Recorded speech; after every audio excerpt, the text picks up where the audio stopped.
अस्सलाम वालेकुम व्यूअर्स, मैं हूं डॉक्टर ताहिर और आप देख रहे हैं मेरा YouTube channel doctor helping health.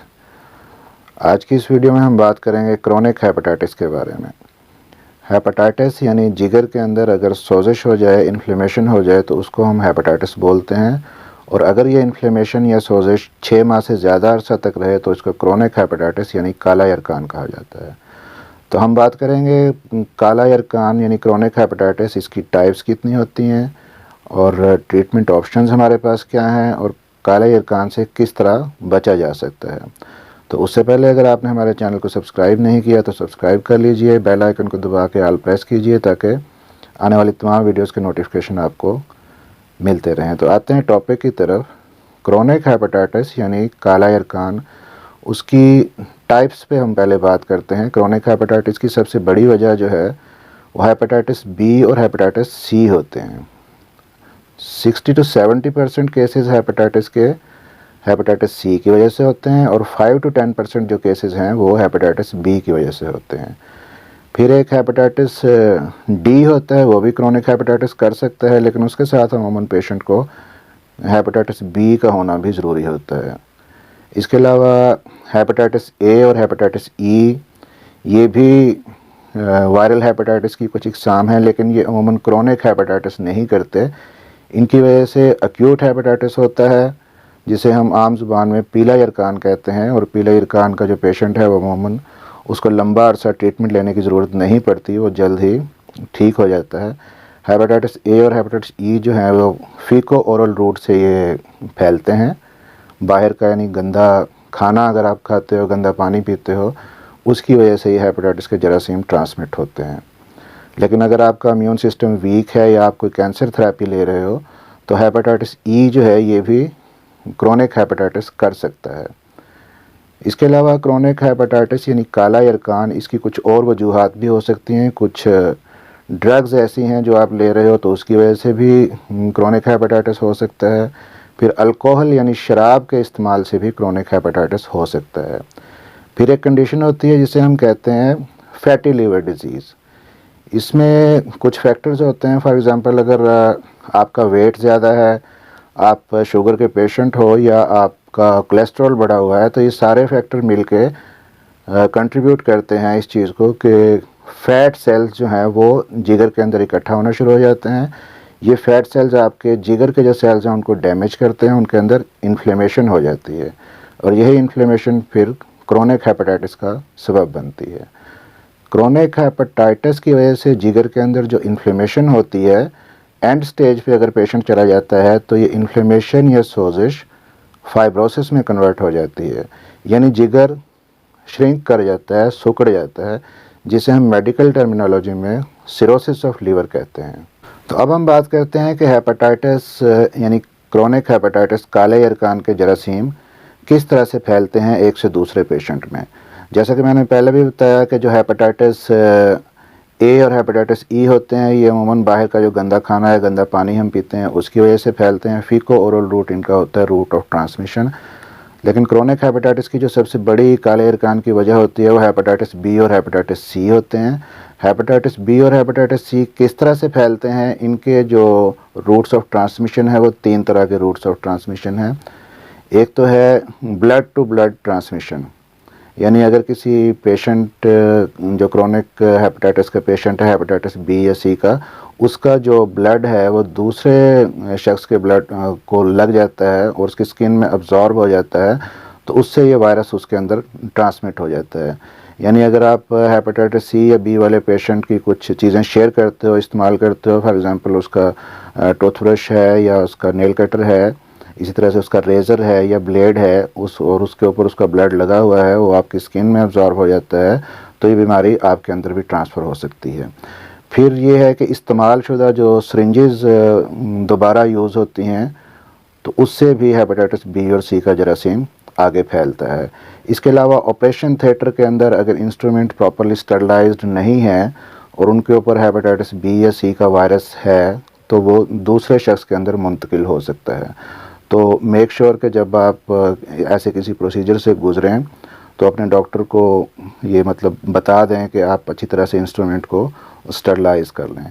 इसके अलावा जो फुटपाथ के ऊपर बहुत सारे दंदान सा दांत निकालने वाले बैठे होते हैं, उनकी वजह से भी ये हेपेटाइटिस बी और सी का जरासीम बहुत ज़्यादा ट्रांसमिट होता है। फिर नाक और कान जो छिदवाते हैं वो इंस्ट्रूमेंट अगर प्रॉपरली स्टरलाइज्ड नहीं है तो भी हेपेटाइटिस बी और हेपेटाइटिस सी के फैलने का अंदेशा होता है। फिर ब्लड ट्रांसफ्यूजन है कि अगर आपको ब्लड की ज़रूरत है और आपको खून लगा है तो आप अच्छी तरह से इस बात की तसल्ली कर लें कि वो खून पहले उसको हेपेटाइटिस बी और सी के लिए अच्छी तरह स्क्रीन किया गया है, नेगेटिव है, तब आप ब्लड लगवाएं, वरना ब्लड ट्रांसफ्यूजन से भी हेपेटाइटिस बी और सी के जरासीम दूसरे इंसान में मुंतकिल हो जाते हैं। तो ये तो था ब्लड टू ब्लड ट्रांसमिशन। इसके अलावा जो सेक्सुअल कंटैक्ट्स हैं, जिनसी ताल्लुकात से भी हेपेटाइटिस बी और सी के जरासीम मुंतकिल हो सकते हैं।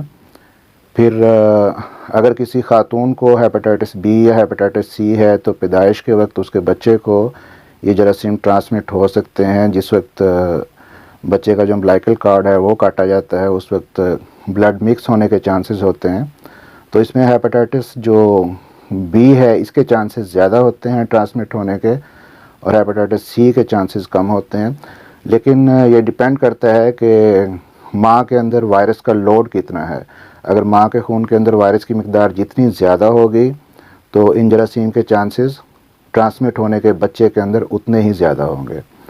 तो इसके अलावा कुछ चीज़ें मैं आपसे शेयर कर दूं कि बाद लोग ये समझते हैं कि शायद हेपेटाइटिस बी या हेपेटाइटिस सी के जरासीम एक दूसरे से हाथ मिलाने से भी फैलते हैं।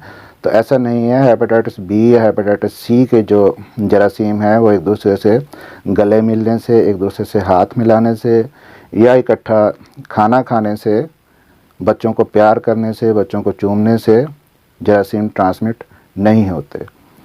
फिर कुछ माँओं को कन्फ्यूजन होती है जो ब्रेस्ट फीडिंग करवा रही होती हैं। हेपेटाइटिस बी या हेपेटाइटिस सी के जो जरासीम हैं वो ब्रेस्ट फीडिंग के ज़रिए बच्चे के अंदर मुंतकिल नहीं होते। तो इसके अलावा अक्सर पेशेंट हमारे पास आते हैं तो वो बात करते हैं कि जी हमें डॉक्टर साहब हेपेटाइटिस बी या हेपेटाइटिस सी हो गया, तो अब हमें इसकी वैक्सीन करवानी है। तो वैक्सीन जो होती है वो बीमारी से बचाव के लिए होती है। उस वक्त होती है जब आप अभी बीमारी आपको हुई नहीं है, आप पॉजिटिव नहीं हो। लेकिन जब आपके अंदर जरासीम पॉजिटिव आ गया हेपेटाइटिस बी या सी का, उसके बाद वैक्सीन नहीं होती, उसके बाद इलाज होता है, ट्रीटमेंट होता है उसके बाद। और वैक्सीन हेपेटाइटिस बी के हवाले से अगर बात करें तो हेपेटाइटिस बी की वैक्सीन इस वक्त मौजूद है। अगर आप हेपेटाइटिस बी का आपने टेस्ट करवाया है और आप नेगेटिव हो तो आप वैक्सीन करवा सकते हो। 3 इसकी डोजेज़ होती हैं हेपेटाइटिस बी की वैक्सीन की। एक डोज़ अगर आज आपको लगी है तो एक फिर 1 माह के बाद लगेगी, उसके बाद फिर 6 माह के बाद तीसरी डोज़ लगेगी। हेपेटाइटिस सी की इस वक्त कोई वैक्सीन मौजूद नहीं है। हाँ, अलबत्ता हेपेटाइटिस सी का ट्रीटमेंट है जो बहुत ही इफ़ेक्टिव है अगर आप उसको टाइम से स्टार्ट करते हैं। तो अब हम बात करते हैं कि क्रोनिक हेपेटाइटिस यानी काले यरकान के मरीज़ को कौन कौन से अपने टेस्ट करवाने चाहिए। तो सबसे पहले तो बेसलाइन इन्वेस्टिगेशन है जिसमें कंप्लीट ब्लड काउंट किया जाता है, सीबीसी। उसके बाद एलएफटीज़ जो हैं, लिवर फंक्शन टेस्ट देखे जाते हैं।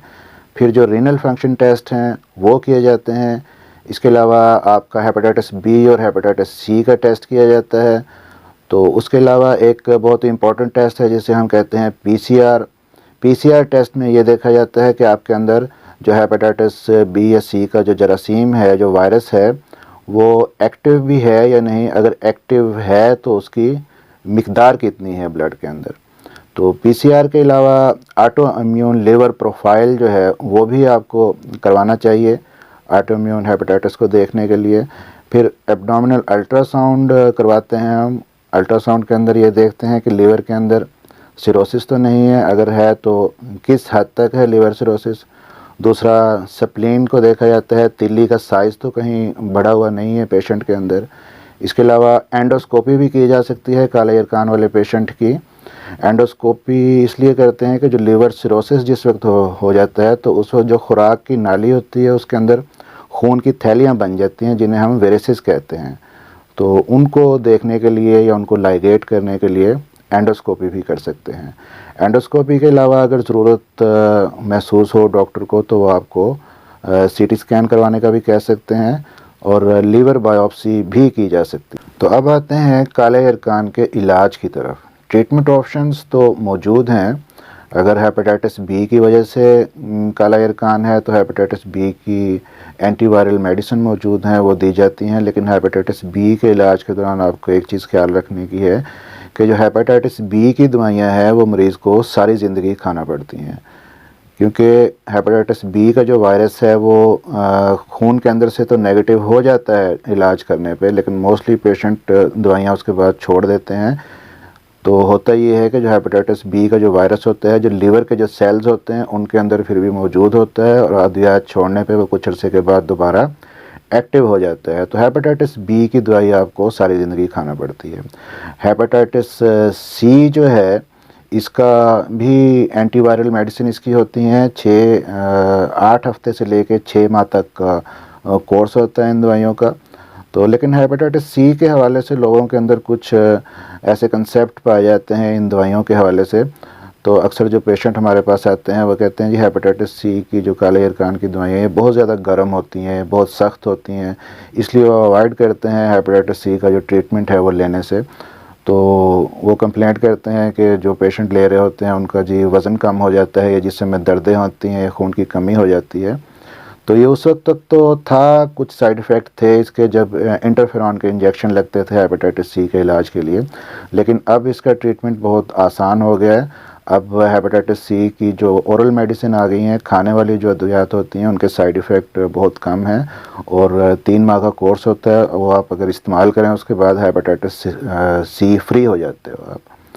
तो इसके अलावा जो ट्रीटमेंट ऑप्शन है, अगर आप फैटी लीवर की वजह से आपको हेपेटाइटिस हुआ है तो फैटी लीवर के जो कंट्रीब्यूटिंग फैक्टर्स हैं, एग्रावेटिंग जो फैक्टर्स हैं जिनकी वजह से फैटी लीवर होता है उनको कंट्रोल किया जाता है। जैसे कि आपका वेट अगर ज़्यादा है तो वेट को कम करने का मशवरा दिया जाता है। इसके अलावा अगर आपका कोलेस्ट्रॉल बढ़ा हुआ है तो कोलेस्ट्रॉल को कम करने की अद्वियात दी जाती हैं और साथ में अगर आपको जो आपकी डायबिटीज़ है, शुगर अनकंट्रोल्ड है तो आपकी डायबिटीज़ को कंट्रोल किया जाता है। फिर अगर अल्कोहल की वजह से अल्कोहलिक लीवर डिजीज़ है, क्रोनिक हेपेटाइटिस हुआ है तो अल्कोहल का इस्तेमाल आपको बिल्कुल तर्क करना होता है। फिर जो ऑटो इम्यून हेपेटाइटिस है उसकी भी ट्रीटमेंट उसका मौजूद है। आपके डॉक्टर आपको कुछ स्टेरॉइड देते हैं।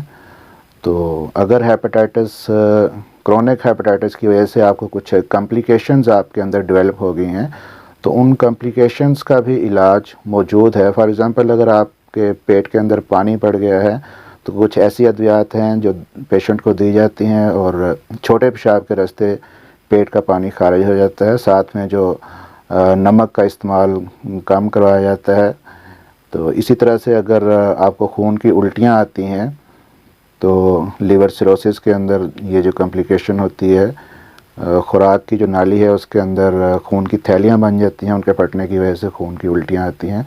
तो एंडोस्कोपी के ज़रिए उन जो वेरिसेस होती हैं उनको लाइगेट कर दिया जाता है। यानी ट्रीटमेंट ऑप्शंस तो सारे मौजूद हैं, लेकिन जो बेस्ट आउटकम तभी होता है अगर आप हेपेटाइटिस बी या सी की कॉम्प्लिकेशन डेवलप होने से पहले अपना इलाज कराएं, वो ज़्यादा बेहतर है।